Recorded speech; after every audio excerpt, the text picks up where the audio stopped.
am a technical community builder at Deepgram, which is a speech-to-text API company. And one of my goals this year is to do a little bit more content creation, but even more than that is to get better at being an open source maintainer. And so I'm hoping to create some more content this year, and this being one of my focuses. So today I wanted to talk about 5 reasons why you should contribute to open source. So maybe you have already contributed to open source, and maybe you haven't. Either way, I think it's great. Oftentimes we have the big month of Hacktoberfest, which is in October, a month that's sponsored by DigitalOcean to enhance the experience of contributing to open source projects. And I think that's really great. A lot of people get involved, and then after that, a lot of that involvement drops off. But there's still open source projects that are around 12 months of the year. And I want to say that I think it's especially important for folks who are new to tech to be contributing to open source. So oftentimes, I'm a bootcamp grad myself, and I know that my resume looked just like pretty much everybody else's resume coming out of bootcamp. And so one of the big things that you can do to differentiate yourself from other people who are self-taught or new grads or coming from a non-traditional background is to contribute to open source. And the reason why is it builds your developer resume in a way that you often can't find otherwise. So it does things like showcases how you interact with a different team, shows that you can look at an existing code base and make a contribution to that code base that's not your own. That was one of my biggest struggles after bootcamp. I was working in really small repositories, many of them that were created by myself, so I was very familiar with them. So navigating a really large code base became a huge challenge that I really had to learn a lot and learn pretty quickly as I moved into my role. And so that can be really important. It can also show how well you follow contributing guidelines and how you read documentation. So oftentimes good repositories, open source repositories, have very clear documentation. And if they don't, there's an opportunity to contribute to open source there. So what you can do is go through, read the documentation. If there's an issue, there should be a procedure for you to follow that issue and go ahead and ask to take that issue on. If there's not, you can also propose an issue, and sometimes open source projects do this by starting with a discussion. Sometimes it starts with an issue. Sometimes if it's a small fix to documentation, you can just go right in and do it and submit a PR. But all of that shows how well you can follow guidelines.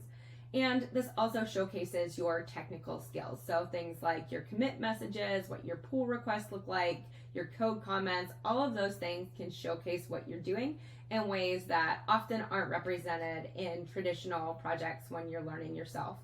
And it doesn't just have to be for beginners. It could be a great resume builder for anyone who's in tech, and also a great way to give back to the tech industry, which is reason number 2 you should contribute to open source. You're improving the tech industry.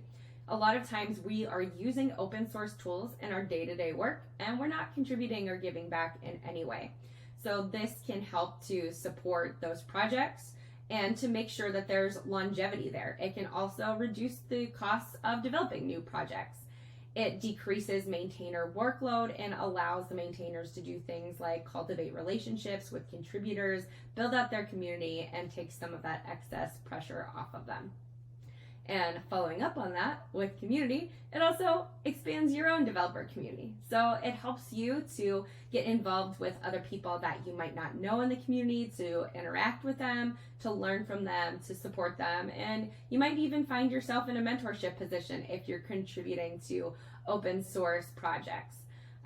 Getting into open source provides another avenue of being a part of the tech community. And there's a lot of really thriving open source communities out there. So this is a great opportunity to interact, whether that's on a discussion board, in a Slack or Discord, watching their live streams and engaging there, or being part of events. You might even find that you're holding an event for them or creating content around that to better support the community.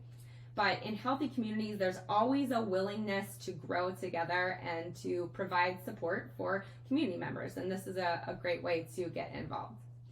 The next reason is it allows for diversity. So as efforts increase to make open source a more inclusive and welcoming space, it also creates a more diverse tech space as well. And I think that it's really important that we have a variety of voices and backgrounds in tech. That helps us to grow as people as we interact with people from other backgrounds, and it also helps us to grow in innovation and ideas, because when we're not surrounded by a diverse group of people, then we're also really limiting ourselves and the way that we think and the way that we talk and interact and communicate. And so the more diverse the group of people is, the better for that innovation, collaboration, and growth.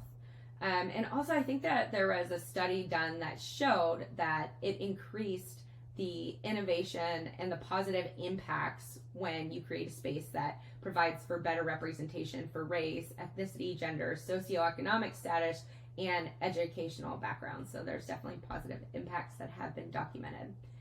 And my last reason, reason number 5, is it provides a really great learning experience. So oftentimes open source projects provide varying degrees of understanding. And so contributors can learn through that experience. And maybe you've been in tech for a really long time and you've been using React, but now you want to try out some Rust. This can be a really great way to get involved with the Rust community, to learn about how things work in production and about how code is written. And so it's not limited to people who are new in tech, although I think it's super beneficial for them, but it also provides a great learning experience for anybody that's interested in trying out something new, doing something different, and being open to growth. So if you are excited about working in open source or learning more, there's a couple of resources that I'll drop in the comments here, but I just want to shout out to OpenSauced, other open source communities. If you want to get involved in some projects that I am involved in, you can go to github.com/deepgramdevs. We've got some open source projects there, and we have some organizations or repositories that we have reviewed at Virtual Coffee, and I'll drop a link to that too. But if you go to our Virtual Coffee discussions, it's number 624, and there's a list of organizations there that we think are pretty friendly to open source contributions. So I hope you enjoyed this and this is helpful. If you want to learn more about open source, go ahead and give me a follow. And if there's something you want to hear me talk about, go ahead and let me know what that is in the comments. Bye.